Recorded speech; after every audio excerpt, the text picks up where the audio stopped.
মুসলিম উম্মার প্রধান ধর্মীয় উৎসব হলো ঈদ। বিশ্বের প্রায় 200 কোটি মুসলিম একযোগে উদযাপন করেন পবিত্র ঈদ উল ফিতর। একদিন আগে পরে হলেও ঈদের আনন্দ আয়োজনে মুখর হয় সারা বিশ্ব। ঈদের খুশিকে উপভোগ করে সারা দেশের মুসলিমরা। তবে পার্থক্য থাকে কিছু রীতিতে।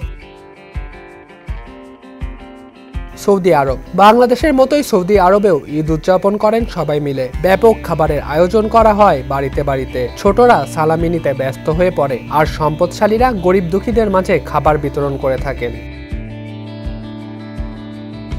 পাকিস্তান। ঈদের আগের রাতে পাকিস্তানের মেয়েরা দল বেঁধে মেহেদি লাগান। ছেলেরা ঈদের নামাজ পড়ে সবাই মিলে ঘুরতে বের হন। বাড়িতে থাকে খাবারের হরেক রকম আয়োজন।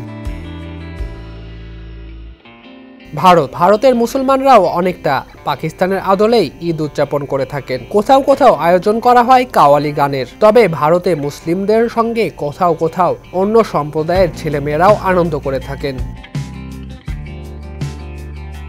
ঈদে লিবিয়ায় ঐতিহ্যবাহী পোশাক পরে ঘোড়দৌড় খেলার আয়োজন করা হয়। এছাড়া সবাই মিলে একত্রে খাবার খাওয়ারও একটা রেওয়াজ আছে।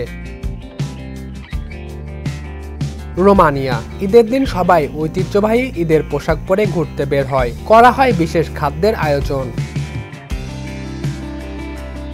চীন। ঈদের নামাজ আদায় করার পর সবাই মিলে মসজিদে খাবার উৎসবে মেতে ওঠেন। এতে থাকে চীনের ঐতিহ্যবাহী বিভিন্ন খাবার।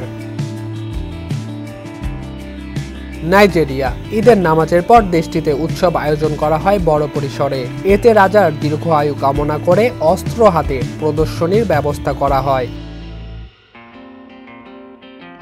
দক্ষিণ আফ্রিকা। পৃথিবীতে বোধহয় একটি মাত্র দেশ যেখানে ঘোষণা দিয়ে শত শত মানুষ চাঁদ দেখার জন্য একত্রিত হন। এরপর চাঁদ দেখা গেলে পরের দিন ঈদ উদযাপন করে থাকেন। তারা পাড়া প্রতিবেশীদের মধ্যে আপ্যায়ন করে থাকেন। ফিলিপাইন। পৃথিবীতে একটি মাত্র দেশ যেখানে বেশিরভাগ মানুষ খ্রিস্টান সম্প্রদায়ের হলেও ঈদের দিনটি সরকারি ছুটি থাকে। ইন্দোনেশিয়া। বলা হয়ে থাকে এদেশে পৃথিবীর সবচেয়ে বেশি মুসলমানের বসবাস, তাই তাদের আয়োজনে কোনো অংশে কমতি থাকে না। ব্যাপক ধর্মীয় ভাব গাম্ভীর্যের মধ্য দিয়ে ইন্দোনেশিয়ায় উদযাপিত হয় ঈদ উৎসব। এদেশে নারীরাও ঐতিহ্যবাহী পোশাক পরে ঈদের নামাজে জামাতে অংশ নেয়। তুরস্ক। বাংলাদেশের সঙ্গে ঈদ উদযাপনের দিক থেকে অনেক মিল রয়েছে। সকালে সবাই নতুন জামা পরে ঈদের নামাজ আদায় করেন। এরপর কবর জিয়ারত করেন। পাড়া প্রতিবেশী আত্মীয় স্বজন মিলে দিনভর নানা উৎসব আয়োজনের মধ্য দিয়ে তাদের ঈদ উৎসব উদযাপিত হয়। ইরাক। দেশটিতে ঈদের দিন সবাই একত্রিত হন মসজিদে। মসজিদে নামাজ আদায়ের পর দিনভর চলে ভোজ উৎসব। তবে সকালেই ক্ষীর খুরমায় মিষ্টিমুখ করে নেন তারা। এছাড়াও অস্ট্রেলিয়া, যুক্তরাজ্য, যুক্তরাষ্ট্র, ইতালি, ফ্রান্স, জাপান সহ বিশ্বের উন্নত দেশগুলোতে অভিবাসীরা যার যার অবস্থান থেকে নিজেদের ঈদের আনন্দ উদযাপন করে থাকেন। ডেস্ক রিপোর্ট, সমকাল।